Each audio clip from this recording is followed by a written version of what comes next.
Every student is unique. Every student learns differently, and every student matters. This is IdeaXChange, the Future of K-12 Education series, brought to you by McMillan, Pazdan, Smith Architecture. Welcome to IdeaXChange, Future of K-12 Education podcast. Greetings and thank you for joining. I'm your host, Ben Thompson. I am a practicing architect with McMillan, Pazdan, Smith Architecture. I lead our group's K-12 education work across 6 offices and 3 states as an accredited education planner and advocate for student learning environments. I'm glad to say that through our partnership with our clients, we're helping make a difference in elevating student, school, and community successes through creative and thoughtful built environments. In this new podcast series, I'm going to be speaking with experienced and insightful leaders in the education arena. Many of them I've had the pleasure to work with personally on specific school improvement projects. Our goal is to bring light to some of the issues facing education today in hopes that we can strive towards a better outcome with benefits for our community. Whether you're a parent, a teacher, or a policymaker, we all have a vested interest in working together towards the best solution for our future leaders and citizens. Education matters, and it is something that we all share in common. We're calling this podcast series The Future of Education because we want to share many perspectives in hopes of tackling the big issues that are facing schools and students today. In this and in future episodes, we're going to be discussing topics such as: where do schools go post-COVID-19? How can we continue to make our schools safer and more inclusive places for everyone to learn? The mental health epidemic in this country affecting schools. How can we improve our school buildings properly for this changing world? And how can our schools truly be places of educational and environmental equity for each student? Every student is unique. Every student learns differently, and every student matters. We hope to uncover strategies on this podcast that will give K-12 school districts, administrators, and even teachers practical action plans for designing successful learning environments for a student in the 21st century. Today, I'm honored to be joined in this episode by Dr. Russell Booker. Dr. Booker recently retired as Superintendent of Spartanburg County School District 7, following a decades-long service in the district and 28 years in education overall. As a former superintendent, Dr. Booker marshaled his organization's resources to improve student success. He was instrumental in improving the school environment, working with local community members, elected officials, and school district staff on investing in new and existing school improvement projects. As he ended his career as superintendent, Dr. Booker oversaw hundreds of millions of dollars of new school construction, additions, and renovations for his district. After a long career in education, his work has continued in advocacy. Today, he is the executive director of SAM, or the Spartanburg Academic Movement, and the founder of One Acorn, an agency that helps organizations, individuals, and communities fulfill the potential through enlightened, authentic, and value-based leadership skills. But first, before we jump into that important topic, I want to say a quick word about McMillan, Pazdan, Smith Architecture. McMillan, Pazdan, Smith Architecture is an award-winning Southeast, studio-based architecture, planning, and interior design firm whose mission is to help our clients create environments that embody their personalities, enrich their lives, and enhance the quality of their communities. Dr. Booker, welcome, and thank you for joining us. Thank you, Ben. Glad to be here.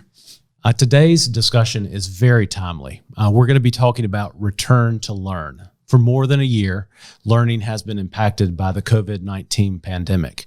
It has been abrupt, to say the least. In fact, according to data pulled from census.gov, 93% of school children this year were engaged in some kind of distance learning, and that's a tremendous increase from the previous year. School systems have faced operational challenges. Virtual environments have changed for every student. Even the hard work done by educators and administrators during this time. All that to be said, students have still suffered from a learning standpoint. Even before the pandemic, statistics from the Census Bureau also showed that lower income households don't have access to online educational resources for distance learning at the same rates as higher income households. COVID-19 has, in some ways, really made that digital inequity gap even wider.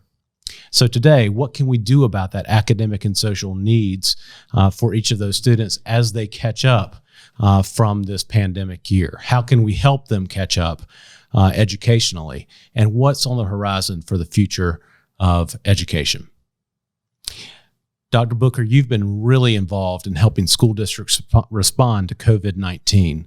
It has had an impact on teachers and learning environments.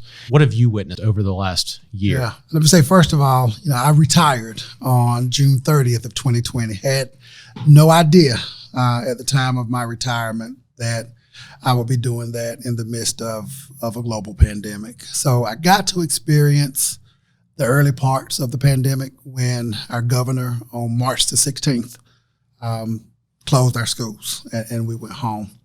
What I can tell you is that the experiences, they vary. It's varied from state to state. I think those experiences vary from district to district, from school to school, classroom to classroom, and quite frankly, even from family to family, how it's impacted us. I think about South Carolina. There's some things I've been proud of with how our state Department of Education, governor's office, our school districts, how they've come together to get our students back in school. So last year, of course, at the pandemic, everything went virtual. But by the time school was starting this year, families had a choice: hybrid, virtual, so in person or virtual. And they've made it work well. Now, I have a sister who is a principal in Las Vegas, Nevada, in Clark County. She saw her children for the first time just a few weeks ago. Wow. After over a year and a half. So, again, I think those experiences have really varied. There's no question, I think about that statistic you shared, 93%. There's no question that this pandemic has had a negative effect on teaching and learning. But on the positive side, there have been some good things that have come out of this. It truly has been a disruptive innovation for education.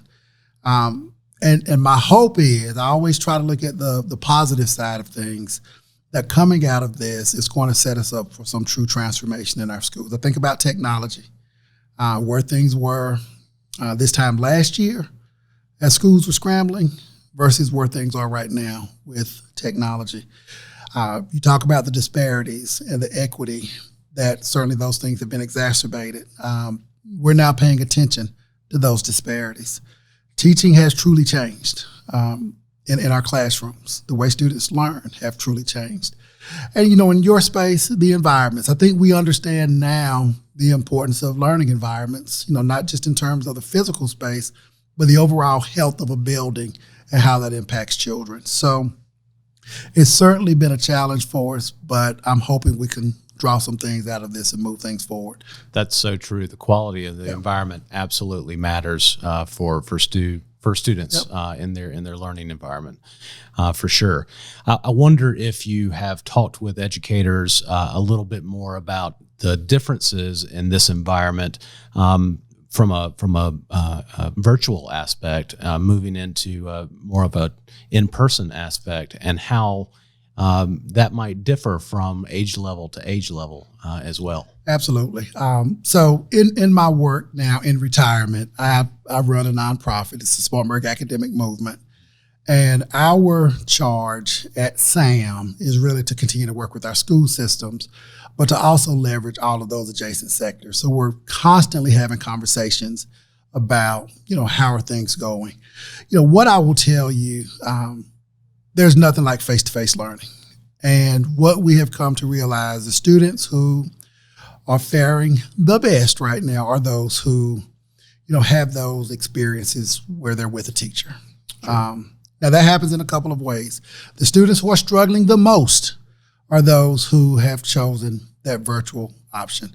And when I talk about that virtual option, Ben, I'm talking about the asynchronous instruction. That's the instruction where, you're not, even if you're virtual, you're not interacting in live time with a teacher. You got a learning platform and you're responsible for your pacing and for keeping up with your lessons.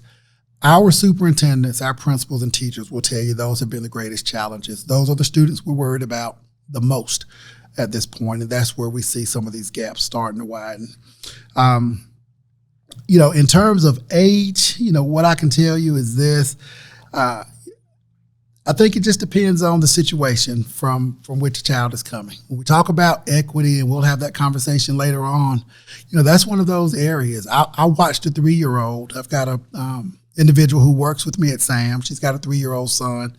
I watched him on Zoom the other day with his classmates. He's 3. He was doing fine. I watched him do a scavenger hunt the other day virtually. I watched them do a photography competition virtually, partnering with the Chapman Cultural Center. So there are truly some unique things that are still taking place. And I think regardless of whether you're preschool, elementary, middle, high school, if our students can have the right kind of supports, working with them with the technology and these many platforms, I think we can find some ways for them to be successful. The reality is not everyone has that access. Not everyone has, those family members who are comfortable with this technology. So I think that's the next big part of really creating equitable environments in our schools, working with the families as well.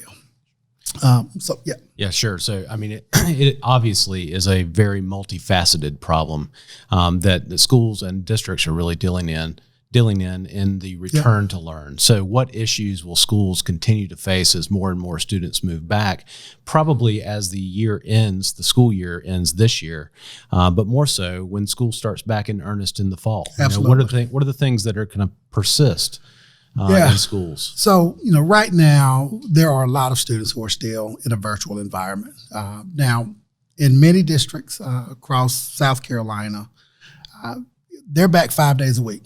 Elementary, middle, and high school. I don't know where your children are right now in terms of returning, but they have just returned back to school. Oh, is that okay? And so we're so glad to have them there. Yeah.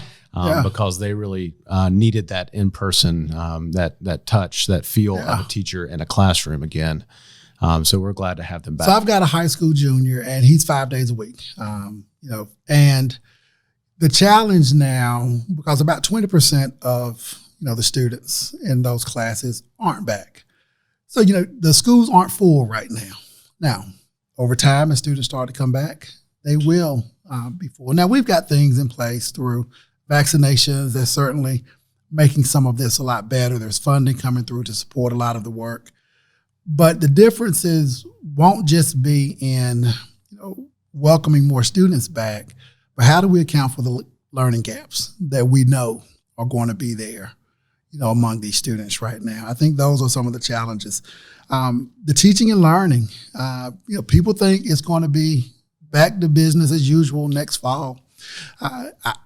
I know our schools will do all they can to make it feel that way, but I don't think we're ever going to get back to business as usual. Things have changed. And again, some for the negative, some for the positive. So the goal now is to try to determine, how do we create the best of both worlds? I think about my 11th grader who's going to be a senior next year. We had a meeting with his guidance counselor. We do what we call IGPs in South Carolina, individualized graduation plans. And I've never really been able to go to those meetings. My wife always goes. Well, it was nice, setting up a Teams meeting with the counselor. I'm at work. I can log on with my wife, with my son, with the counselor, 30 minutes. And, it was just as well as me being there. So I think some of those things will still persist. There are going to be some good things to come out of this, but trying to figure out, what does education look like now as things start to get back to normal? Well, and I think that's a great point. I had the same experience. I got to be with at the student teacher conference for the first time in a while too, just because it was virtual. It was virtual, and we could do it, and all of us could join very easily. So I hope that persists. Yeah. So if you think about some of the benefits, some of the strain, however, as I've thought about education just more broadly, and I think you've shared this with me too, is that really schools and districts are doing things in a more sophisticated way as far as as far as educating children, whether that be project-based learning or using science, technology, engineering, arts, and math in the curriculum. As you said, though, COVID-19 is yes, in many ways made us kind of rethink that. Is that gonna persist in any way, or has it accelerated the need for those in some way? Well, and I think that's going to be the challenge. Now, I do want to commend our schools.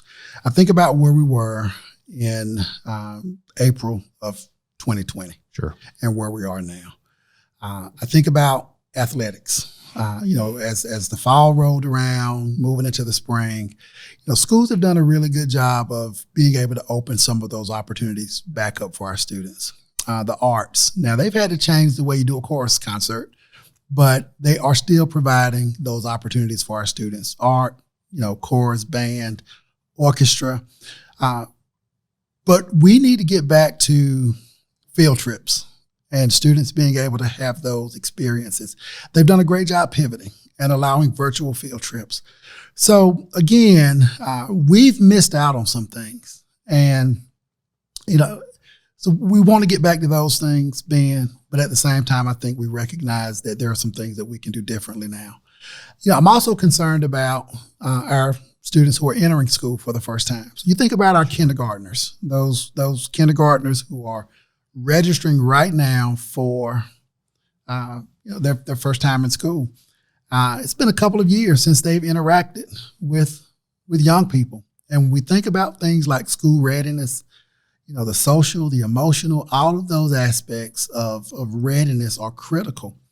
And I just wonder what the impact of COVID has been on things like that we really aren't even thinking about. Right. It's such a odd time as kids begin to come back to, and it is really, for the teachers that I've talked to, especially at that kindergarten level, like you mentioned, have a really hard time teaching a student to read, teaching the fundamentals of math in a remote setting for sure. And I wonder if that's going to change in some way. But as students as schools get ready for students to re-enter those classrooms in not the same way, but at least return back, there are obviously some things that we need to be conscious Absolutely. of from a design standpoint, from a policy standpoint, from a practice standpoint. Have you thought about, or have you talked with folks about kind of readiness for the schools as we move into the fall? Yeah. So again, I think back to this time last year when schools were scrambling. We didn't have time to really catch our breath and figure out what was what. I will tell you this. I was in a school district that had just undergone a building program, built a brand new elementary school, built a brand new high school. When the pandemic struck, those schools were more than apt and equipped to welcome students back because every space within those schools were learning spaces. So it was easy to socially distance students. They didn't have to scramble to go in there and change water fountains to touchless water fountains. Those things were already in place. We didn't have to worry about things like air quality. Those things were already in place. So I will tell you, the built environment makes a huge difference. The technology was there. Outdoor learning spaces were there. So where schools are right now, they're recognizing the importance of those areas. What can we do more outside? My junior, I was fussing at him about the way he was dressing today going to school. He said his biology class was on a scavenger hunt. I said, okay, you're good. So just, I think about my trip to Finland and how much time was spent outside with the students there. So, we're coming back to recognize the importance of some of that. And all of that has to do with the built environment and what's taking place in our schools. So you made such a great point, is that schools, buildings, the buildings themselves are so widely different. And that can be by age, that can be by style, that can be by type. When an elementary school is not a high school, Yes. A middle school is not an early learning center. So what attributes or functions should schools be designed or renovated to include in that post-COVID-19 world? Because we have learned some things through this pandemic. Absolutely. So I think the first thing schools need to consider, we talk about environmental equity. I think people are starting to understand that term better now. What does that mean? So, we need to make sure we have schools where the air quality is sufficient for what a child needs. As I think about, simple things like water fountains, where you don't have to worry about a child putting their mouth on a water fountain. You've got touchless refill stations. Simple things like the flooring and the quality of the flooring, the lighting, all of those things make a difference in a school. So I think the basics is critical. Not everyone can go in and build a new school, but those are things they can take care of. Now, we may have a conversation about funding. What I'm excited about is with the American Rescue Plan, dollars are going to be flowing to school districts. South Carolina, $2.1 billion is going to be allocated for our K-12 sector. Yeah, let's talk about that a little bit more, because in talking about how improvements may happen in all of these different types of facilities, you obviously have both short-term things that you've got to accomplish so that you can return to learn safely, but you've got a long-term need as well that maybe some of that funding starts to touch. And because we know a little bit more about what we need, we can actually get there. How does that happen? Yeah, so, short term for me, those are things like plexiglass in a classroom. So, we've done a good job with that. But now as we think about, those environments moving forward, again, this is what I'm excited about. You've got a relative who's in federal programs. It is rare that we would get federal dollars that could be allocated towards the physical environment. So through these funds, schools can now go and address some of those disparities. The state of South Carolina, for example, there are school districts still who are struggling with simple things like mechanical systems, roofing, flooring. So we can now go in and address some of those things as a part of this. I think the challenge is, we've got a couple of years to spend those dollars. So being able to bring in expertise to take an assessment of where our buildings are, and then to be able to go in and rectify those situations, I think is going to be important. The other thing that's important, not just that, but what's your technology infrastructure like? We take for granted broadband. I think the pandemic has shown us that should be a basic human right.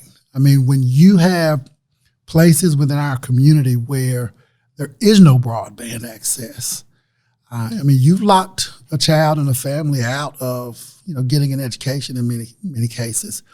So COVID-19 has shown us all of those things, and it's my hope that through this American Rescue Plan, the infrastructure bill, that we can address some of those challenges. Right. And I think funding, like you mentioned, is always kind of a central issue for schools and for districts, whether you're talking about pay for teachers or operations or maintenance or improvement. I wonder, do you feel like schools will be funded in different ways that are currently not the way that they're funded now? I can't say if they're going to be funded in different ways. I do think schools are going to have to step back and say, okay, what are the priorities moving forward? And with the funding we have, where do we need to direct those funds right now? Again, the moment we are in right now through the previous administration and the CARES Act funding, where we are now with the current administration, I do appreciate the fact that they've made education a priority in those dollars.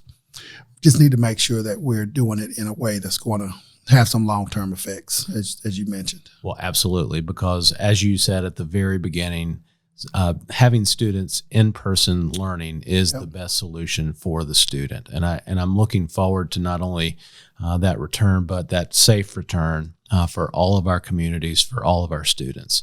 So in some form or fashion, is virtual learning going to be something that goes forward, gets embedded inside of the educational environment? So, when I think about this virtual world that we are in now, I don't see how we will be able to move away from it, not just in our schools. I was in a church meeting the other day. We know that our churches, they've changed some. So I think there will remain components of that, whether it's the faith community.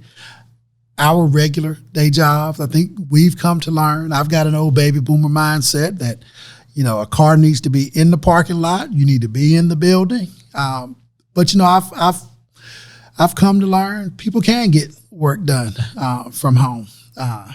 So one of the challenges that I have faced in this virtual world is it has made us busier.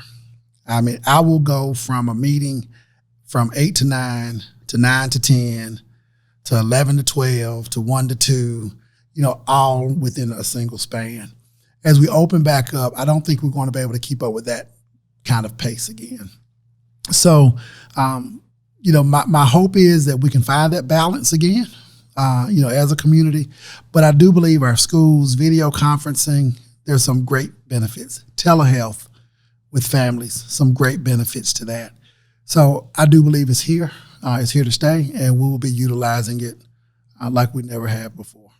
Well, it's such a great point, because I feel that same way that you feel is from 8 o'clock in the morning until 6 o'clock at night.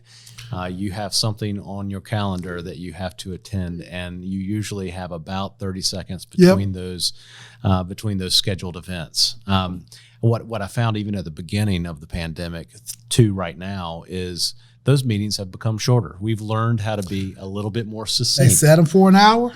And they better not be. Yep. They better be for 30 minutes, yep. and that's it. Yep. You get to a point where you get a little bit more streamlined, and I hope that that's going to happen in education too. Is that we realize that we have good tools. Let's use them in exactly the way that they need to be used, and really value our in-person learning in a different way. Let's have the best of both worlds. Right, exactly. Is there any other resource that you think is available that others can read more about? Any kind of thing that you would suggest that policymakers or teachers or even parents and staff look at? Yeah, so that's a great question. And there are resources. But those resources aren't necessarily, from my vantage point, in things that I can point them to read. I mean, there's plenty out there. You can go and read the bill, get a good understanding. The conversations we're having right now around these resources is how can we align our efforts? So I just want to talk about Spartanburg, for example, because I think all cities and counties are going to face the same thing. The city of Spartanburg will be receiving funding through the American Rescue Plan. The county will be receiving funding. Our school districts will be receiving funding. And then there are other dollars that, as a community, we can go after collectively. What I hope will happen is that we'll work together as school districts, as cities, as counties, to try to address this whole community effort. Because it's not just incumbent upon the schools. We all have a role to play in creating the right kind of infrastructure for our students. So I think that's going to be the greatest challenge. My hope is we'll look back 10 years from now and say, wow, look what we did with this funding. My fear is, we might look back and say, is that all we really did? Some sidewalks and, so we have an opportunity here that we have never had before. But I think trying to align our efforts is going to be where you're going to see communities really push forward versus those who don't. And there are experts out there who can come in and work with communities to create, that comprehensive plan built around children and families. And that's what we're trying to do in Spartanburg right now. That's fantastic. And I applaud your efforts there, both from your work as a former superintendent and certainly as an advocate for learning in the environment around us and the communities that impacts. So really appreciate you sharing your thoughts on this very important topic today.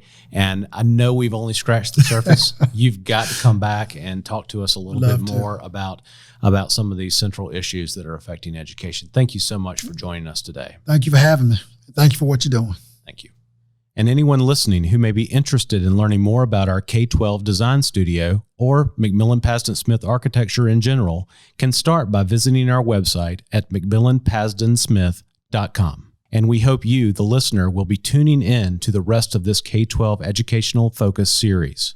Next time, I'll be joined by former Superintendent Dr. Joanne Avery, someone who's been on the front lines of the topic of school safety and security, to discuss the relationship between school culture and safety. Thanks for listening. Please subscribe and tell your friends and colleagues about us. You can watch us on YouTube or listen to us on Spotify or Apple Podcast. We look forward to having you join us next time. Have a question for me or a topic you'd like to address? Please complete the contact form listed in the episode description. Thanks for tuning in to IdeaXChange, the Future of K-12 Education series. This series is recorded at Bramble Jam Studios in Greenville, South Carolina. Remember to subscribe so you don't miss our next episode.